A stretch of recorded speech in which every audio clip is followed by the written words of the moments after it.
And that, ladies and gentlemen, was Dawn of the Dead. And yeah, Zombie Waterworld. That's probably what the sequel to Dawn of the Dead would be. Yep. I would rather have that over Army of the Dead any day. Zombie. There we go. Zombie, yeah.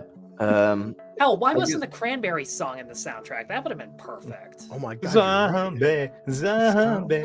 I like the remake too. Dude, yeah. So, what are your final thoughts on the movie, gentlemen? So, I guess I'll start with Tyler. What are your final thoughts on the movie after we've gone through the good, the bad, and the ugly of Dawn of the Dead? My final thoughts is that it exists.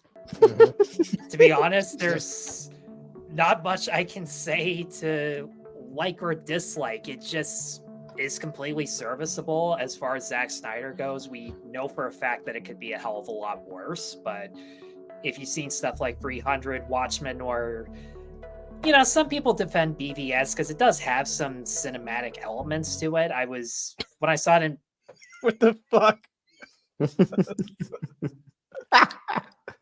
Dude, yeah, man. Dude, you could have put something DC for us to be a bit on brand, you know?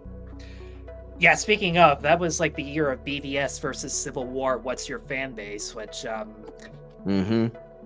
God, fucking hell, that was a rough year. I mean, Unfortunately, I can't keep my headphones on with this one. have you Yeah, unfortunately, right. Tyler, have you seen the BVS Ultimate? Is it Ultimate Edition? I've seen snippets of it, and I can tell that it's much better. Like, to I've be only- honest, if Zack Snyder only released like his 3-hour version, something tells me that I wouldn't hate him as much as a filmmaker, just because you look at movies from the 50s and 60s that have like long run times in a similar vein. They have Mhm. story, they have character, and Snyder does shoot himself in the foot for writing and directing so many stories that need to be elongated for them to make Yep. sense. But at the same time, I can at least respect the fact that he goes for it anyways, and that he's a filmmaker who's actually allowed to be an auteur. That's There's true. so That's many- kind of weird. There's so many filmmakers who are not A24 that deserve to be auteur, but Yeah, I mean, it's interesting because Zack Snyder doesn't really do like auteur cinema or anything like that. But the fact that he manages to make these huge movies Yeah. is a testament to how big he is. Which I think that even love him or hate him, he's still one of the only people in the industry able to do that. And like, here's the thing: Crazy. when you look at BVS and the stuff I have seen of the Snyder Cut, dude can be a great visual storyteller. Like, Oh yeah, Oh, hands down, a yeah. part of me wonders why can't he make a 2-hour silent movie? Something tells me that would be one of, if not the best things he's ever done, just because that's where he thrives the most. yeah. And I can't believe I've looked at Chris for so long with such a straight face, but I mean, I found a way. But yeah, I mean, I agree with you. I think the problem with Snyder, well, I would have said around, let's say, the Man of Steel BVS stuff, even Justice League. I would think actually before Justice League, I would think that if you gave him something that he didn't write and told him to direct it, he probably could have done a good or more than average job. But now I feel like he's lost touch completely, where even if he gets a really decent script, he won't be able to direct it well, which is my issue with him today. Which I think is sad because he does have the means to do so, and he's one of the only directors to have the means to make huge movies, as we said before.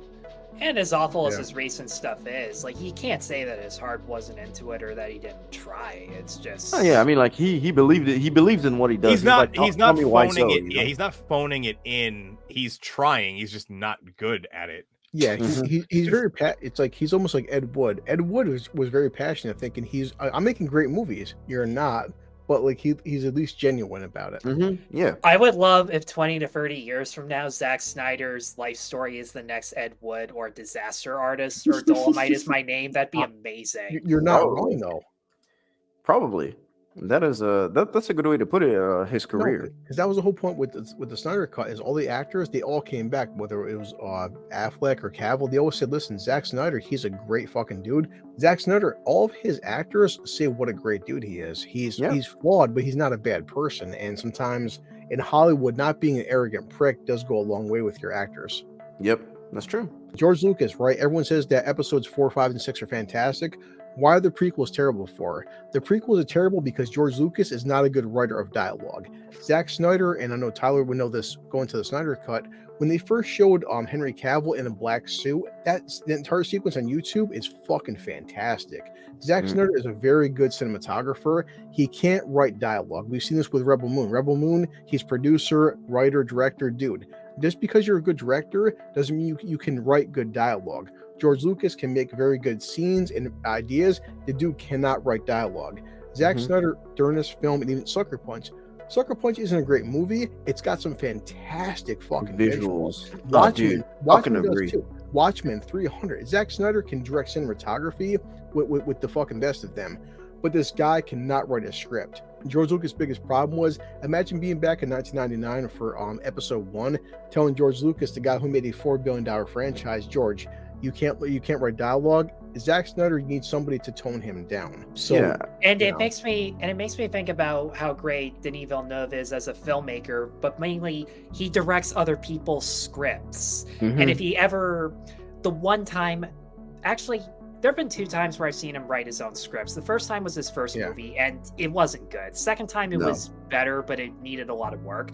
But with Dune, even though he loved the books and actually probably did most of his screenwriting experience, he still had co-writers beside him that could polish up his work. Yeah. And you guys and everyone watching chat, some people, we've all heard different covers for certain songs. Some covers are shit, some covers are fantastic. Like you said, Tyler, Zach is a very good adaptation. Some people can't do good adaptations. Zach can do very good adaptations. He's just not good at don't give him, he can't write his own material. Simple as that. So I think as Tyler said before, and just to bounce back on the Sucker Punch visual aspect of it, I think Zack Snyder today would probably thrive if they gave him a non-dialogue animated feature to make.